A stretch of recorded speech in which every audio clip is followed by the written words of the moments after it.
So it's like it's reflective. Just what I say is to be reflected upon. I'm not trying to convert you or convince you anything. Anything I say, just observe how it affects you. That's the point of this practice, mindfulness.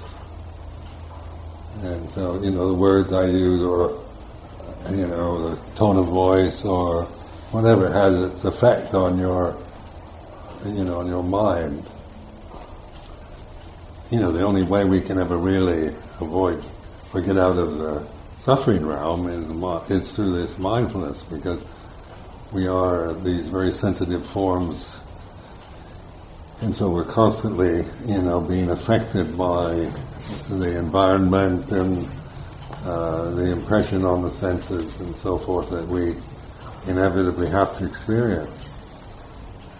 Just a part of the karma of being born as a human being in this realm. So it's just really, I found it very helpful to really contemplate what being human is. Because even though we all assume we're humans, so we have this common identity, but what does that really mean? And in not just in taking it for granted, or because you believe that you are, but what does that really imply at this moment? And of course, being born as a human being means we have to live in this body for its lifespan, from birth to death, and that this body and its senses is about, and this is a sense realm, so sensitivity means pleasure, pain, beauty, ugly, so it's not just, sensitivity implies something beautiful and positive, but it implies what we're experiencing now, the heat and cold and hunger and thirst and sickness and loss and pleasurable sensory experiences and unpleasurable ones and neutral. And so this is like a reflection on the way it is. It's not a complaint nor criticism or judgment anyway. It's just noticing what it is that birth, our birth has brought us to this point in time, here and now, and we're limited to the form of the body, and it is a sensitive form, which means we're subjected to a relentless impingement of that which is happening around us. So, and how much control do we have over environment or even our own bodies? So this, like the Buddha's teaching, is about reflecting on the way it is, observing, knowing, rather than, we can create images of perfection. We know how things should be. If everything was perfect, we can create an ideal or an image of perfection, but this realm is not it's not an ideal realm. It's not about ideals, it's about sensitivity, change, birth and death. And so this brings us into the reality of here and now. And then the reflective ability is we're not just helpless victims of our conditions, but we have this Buddha mind. And so the Buddha mind, or the Buddha, this word Buddha means awakened, reflective wisdom. So the actual word is not a person. It's not, it's pointing to a human being that's awake and aware of the way it is. So the word Buddha and Dhamma, it's the Buddha knows Dhamma, or the truth of the way it is. Whereas personalities, we're conditioned to identify with the body, with our names, our cultural conditioning, our memories and feelings and all the rest. So we experience life through perceptions and through ideals. Like many of us were brought up in societies where idealism was predominant. Like my own background, very idealistic society. So you had brought up with the ideals of perfection, of how things should be, and then the realities of your life you don't quite know. You always feel there's something wrong with the way it is because it's not perfect, and then you can see, you can think there's something wrong with you, take it very personally as some flaw in your character, or you start blaming your parents or the family or the society, the world. You blame God, and think that, as a child I was brought up as a Christian, so I used to blame God, thinking, why did God create this realm with so many imperfections in it? Because if I were God, I would have created everything perfect. And a kind of child way of thinking. Why did God create pain? You fall down and hurt yourself as a little boy, and it hurts. And then why if God created anything, why did God create pain? And so then my mother would say something that I don't really even remember now to justify pain, but so like even at a very young age, I could conceive, a realm where everything is beautiful and pleasant and perfect and no pain, and ice cream every day.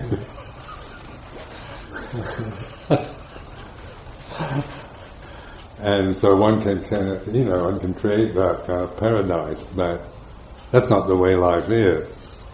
So in our life, as the samanas, as mendicants, is to really reflect on the way it is. And of course, this is looking at yourself really, because it's not just looking outward and seeing the world as something separate, from an object of senses, but it's actually focusing on, this is the point where you feel, we feel how the beauty of a situation affects our consciousness, or how the painfulness affects, or the praise that we get, or the blame, or the feelings that we create around ourselves, or loneliness, or fears, or emotional hang-ups, or neurotic problems can be seen and witnessed in terms of Buddha, the reflective consciousness, with this reflective, using consciousness and informing it with wisdom, like to observe. So the Buddha's teachings are about the way things are, not about how it should be. So it's not about like a communist ideal. You create this say the communist ideal was taking, how things should be, that everything's shared equally and there's no class system and no poverty, and this is an ideal that's that for a period of time, the last century, was very inspiring to people. Everywhere, people, Karl Marx, people like that, really inspired idealistic people and intellectuals with this ideal of communism or socialism. So then, like the attempts at creating communist systems, they never really understood the law of karma. So like in Thailand, you ask the little children in Bungwai about the law of karma, they all know, you do good, you receive good, You do bad, you receive bad. So tam di dai di, tam chua dai chua. It's kind of, probably every Thai child can say that, can't they? And so, it's cause and effect. And if you have a good effect, you have to have a good cause. So you can't, where in the West, like in America, we often thought that, sometimes you have to do, bad things in order the end would be what you want. So the end justifies the means.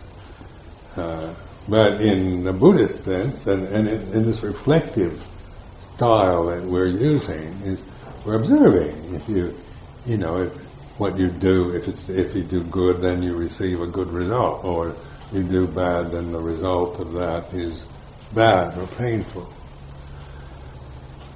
And so the attempts to force everybody to become communists became a form of tyranny.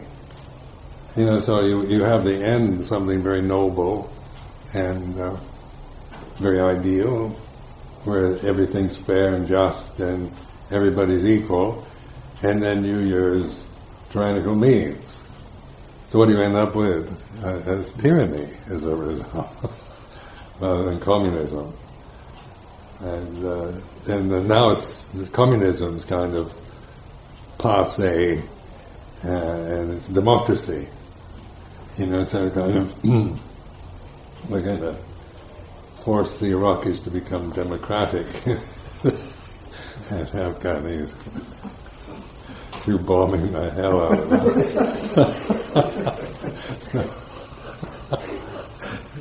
And so it's just not going to happen. But in terms of your own practice, observe. This like I put this in very simple ways. Like if I think positive thoughts, then I feel positive about things. If I'm thinking negatively, critically about things, then I feel depressed or disappointed or critical. And so it's quite immediate. You get, like metta practice. You start thinking positively about may all beings be happy and may I abide in well-being and things. And it's all using positive words and concepts, and just filling your consciousness with positivity is that you do feel happy with that. You feel,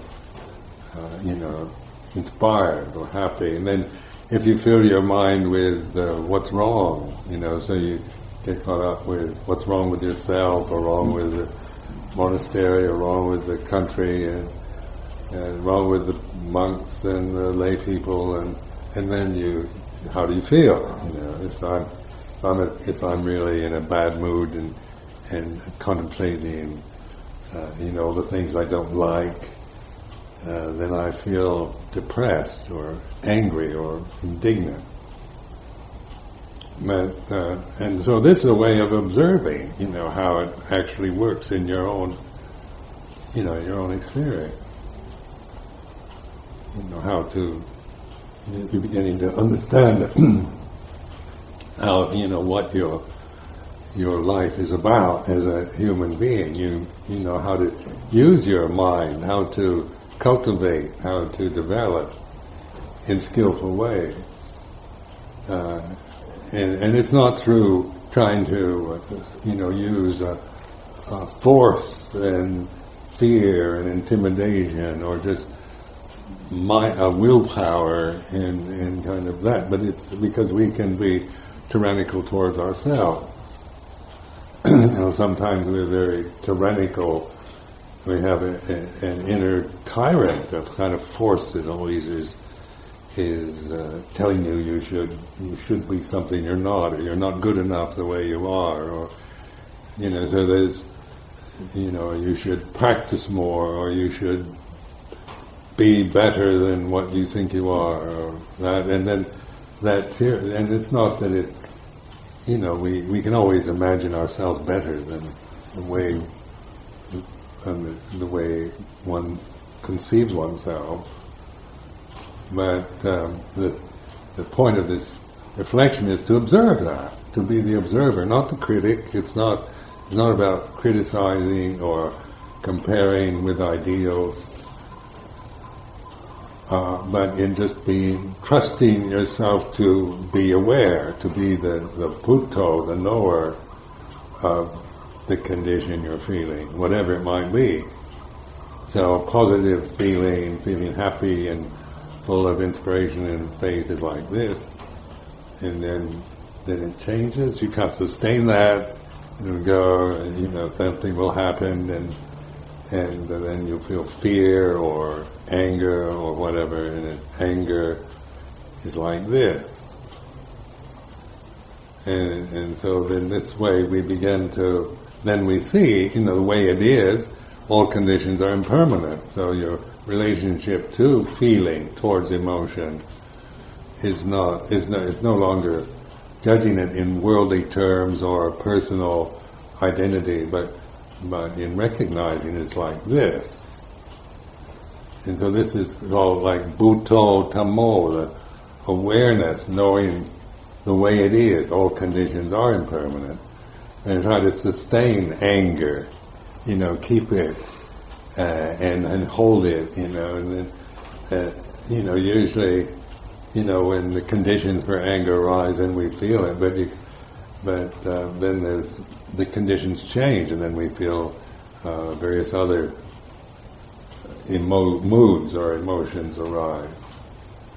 And so what we can do is be aware of that changingness, the anicca of impermanence of conditions. That's your mood, the mood you have, or the emotional habits you have, or views, opinions, physical, sensory experiences are, what we have to live with.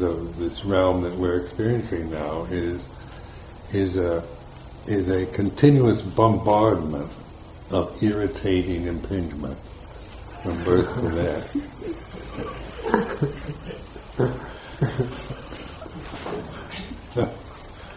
And whose fault is it? I don't know.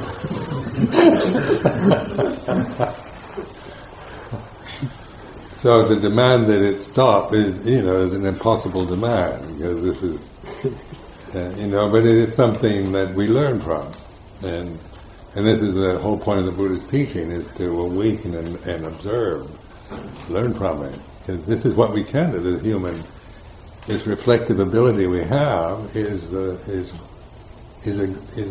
a blessing. We can. We can learn from this experience. We can't control it and make it what we want, but we can learn, so that then in this way, this mindfulness allows us to be this knower of conditioned phenomena, rather than being caught in endlessly kind of manipulating conditions and running from one thing to another, and just being caught in fear and anxiety and ignorance about reality, about the way things really are. So this word Dhamma also is, for me, significant, because it in English translation it's reality.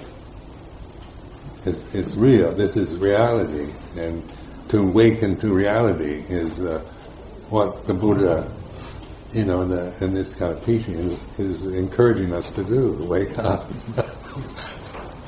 to the real, and then of course, like I've been accused of not living in the real world. Like in England, for example, some people say, well, you're not living in the real world. What do they mean? What's the real world? It makes you think. What they think is the real world isn't real. and then they conceive, me living in a kind of, in a lovely place, abiding in a state of bliss all the time, above it all, and I don't have to face the problems of family life and working, professional, and the problems that you have with your wife and children and parents and things. That's the real world. You have a mortgage you're paying off, and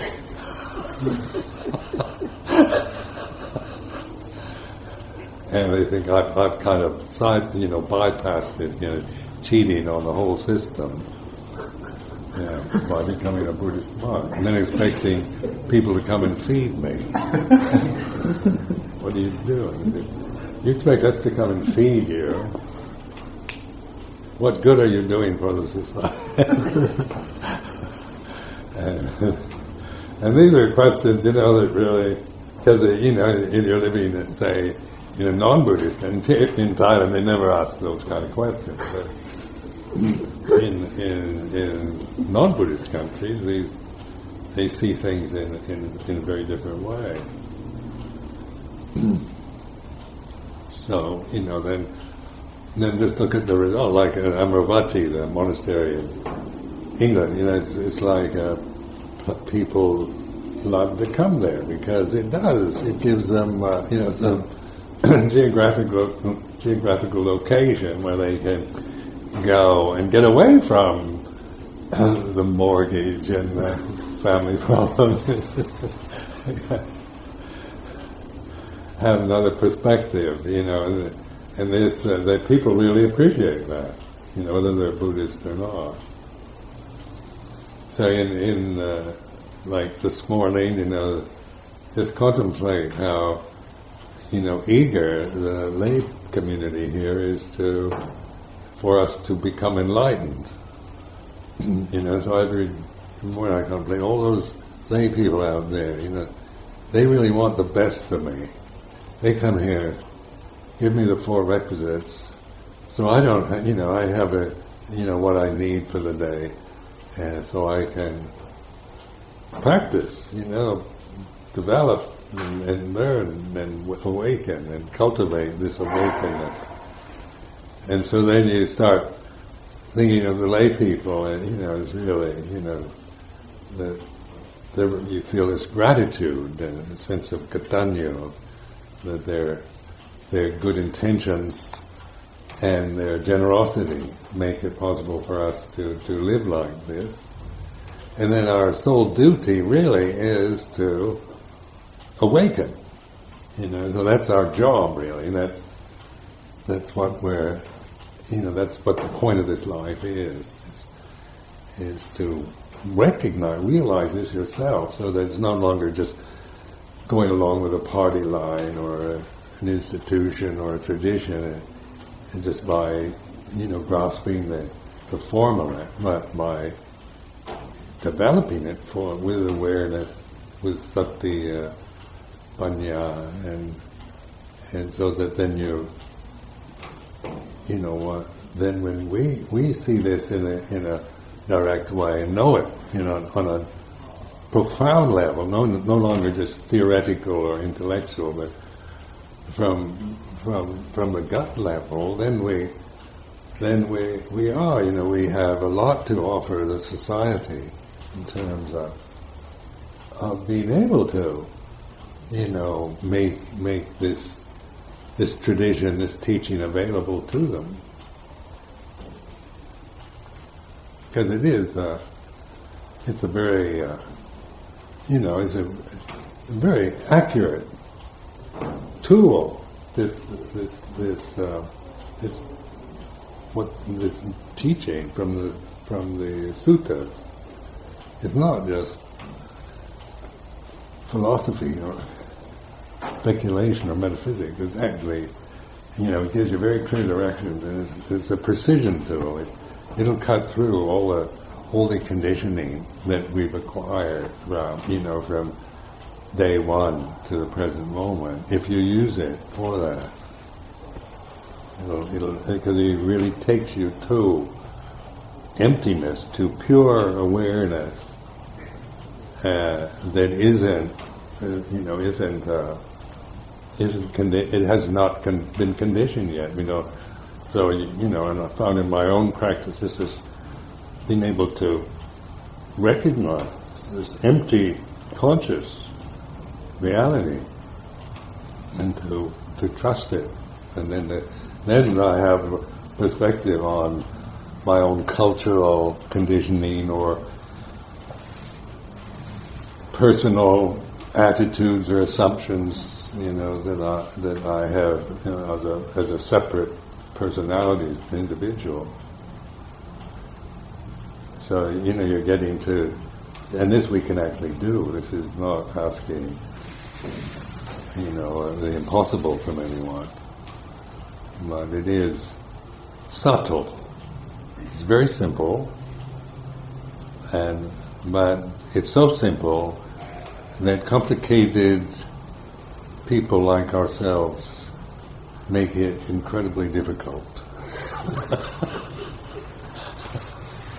So see the monastic form not as a increased complication, but really, even though the Vinaya can look complicated at first, like it's, how many rules did you have before you ordained? And then you go, oh, it's Vinaya. So it sounds very complicated, but it is. It's, actually, what it's doing is simplifying our life, because it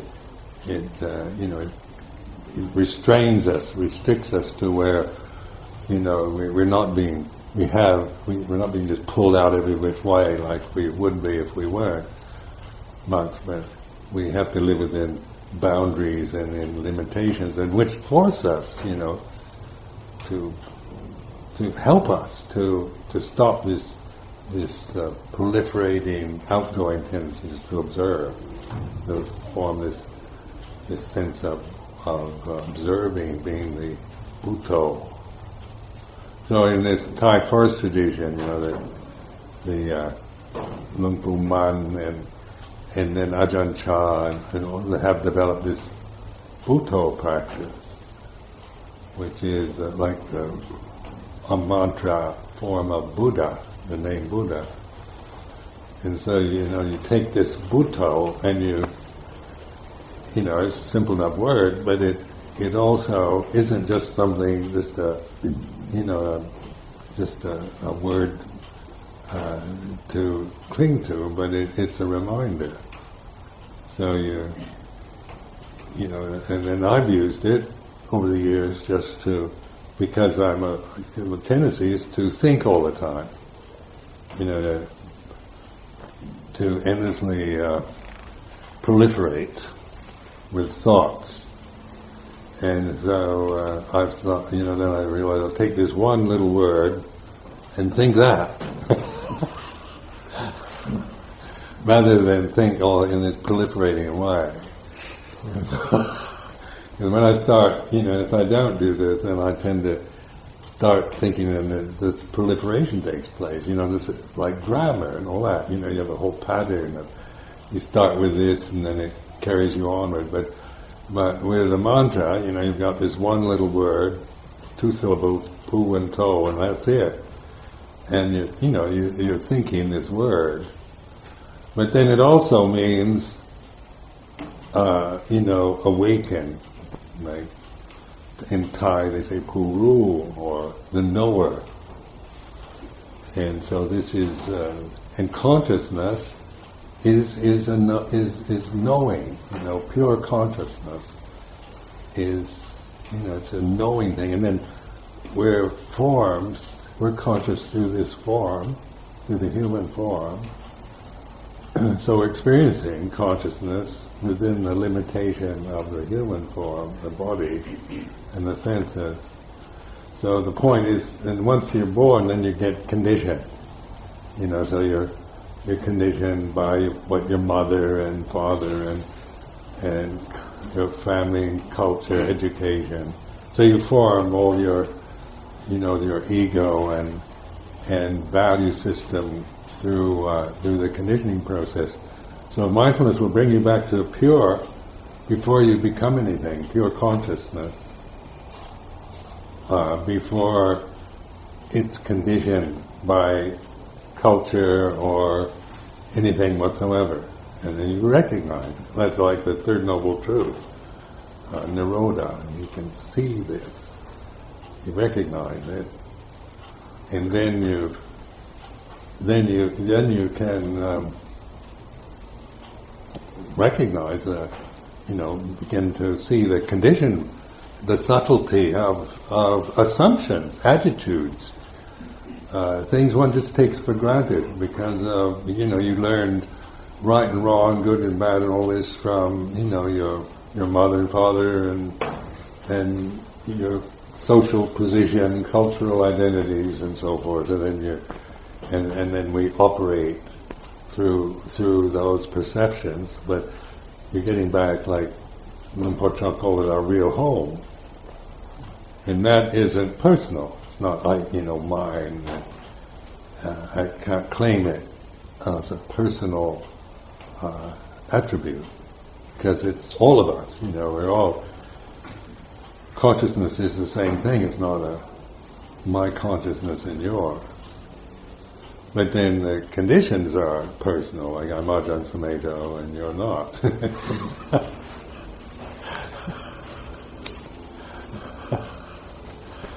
And to discern the difference, so this is the gift. This is the gift available to us here, and just to encourage you, because we need encouragement.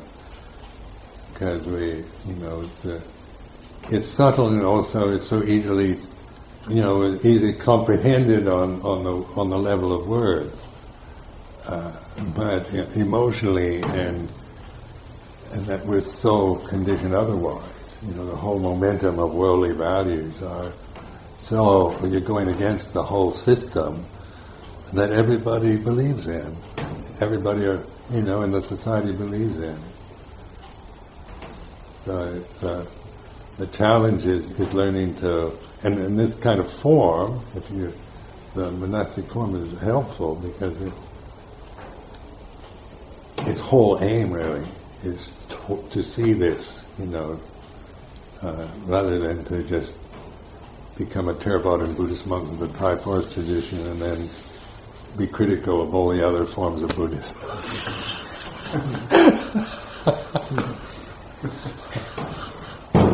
Which is what some monks do, isn't it? They miss the point. So I'll leave you with it.